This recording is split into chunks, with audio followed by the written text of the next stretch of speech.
ফুসফুস করে কথা বলছি, গার্লফ্রেন্ড নাকি? না স্যার, পুলিশকে ফোন করেছিলাম।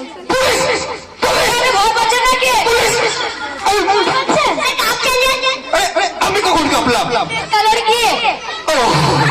আমি তো ডান্স করছিলাম, আমি ডান্স করছিলাম। পেকে গেছে এরা সব। আমি ডান্স করছি, আমি কাঁপছি না, তো এরা আমার বেশি পেকে গেছে। এই দেখ দেখ, এই দে দে, ওটা দে, পড়ে গেছে। আচ্ছা, কবি বলে গেছেন পৃথিবীটা রঙ্গমঞ্চ, আমরা সবাই অভিনেতা। আরে আবার কিসের অবজেকশন রে? পৃথিবীর সবাই যদি অভিনেতা অভিনেত্রী হয় তাহলে টিকিট কাটবে কে, দর্শক হবে কে? তো আচ্ছা মুশকিল। আরে পড়ার মাঝে দর্শক কোত্থেকে আসলো রে? এই বস বস। আচ্ছা এই শোন, এবার ঠিকঠাক উত্তর দিবি বলে দিলাম, যদি না দিতে পারিস একদম কান ছিঁড়ে একদম পুরো হাতে ধরে দেবো। আচ্ছা শোন, শামসুল বানান কে পারবি বল? বল দেখি। সামনে চল, পেছনে চল, শামসুল। মানে আরে ক্লাসের মধ্যে আর কি হচ্ছে? এই বসুন তো, বসুন। কোত্থেকে এরা সব চলে আসে?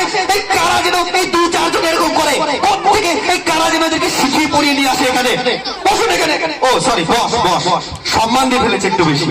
ঠিক আছে, এই তোদের বাংলা ক্লাস করবো না, ধর মাথা পুরো গরম করে দিবি আমার, বাপরে বাপ। আচ্ছা ঠিক আছে, এখন তোদের ইংরেজি ক্লাস করবো। হ্যাঁ, এই আমি কিন্তু ইংরেজি খুব ভালো টিচার, জানিস তো। আচ্ছা শোন, আমি যা ইংরেজি বলি তোরা কিন্তু কেউ বুঝতে পারবে না। এই যেমন ধর Michael Jackson, interjection, preposition, conjunction. আরে তোরা এসব বুঝবি না, আমি 200 বছর ধরে ইংলিশ প্র্যাকটিস করছি, 200 বছর ধরে। আপনার বয়স কত? আমার বয়স 20-30 হবে। অনেকটা দূর, ষোলোটা আমাদের বাদ যাবে নাকি? ওই 16টা বাদ যাবে আর কি। আচ্ছা ঠিক আছে। আচ্ছা ব্যাপারটা হচ্ছে, দেখি তোরা ইংরেজি কেমন পারিস।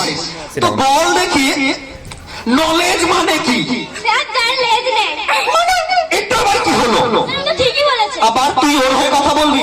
নো ওয়ান লেজ মানে লেজ, যার কোনো লেজ নেই তাকে বলে নলেজ। নো মানে না, আর লেজ মানে লেজ, মানে যার লেজ নেই তাকে নলেজ বলবো। Oh I see, good good good girl. বসো বসো, এই সবাই একটু ক্ল্যাপিং দাও তোর জন্য, হাত তালি হাত তালি। হ্যাঁ গুড, একদম গুড গার্ল, এই প্লাস পাওয়া উচিত।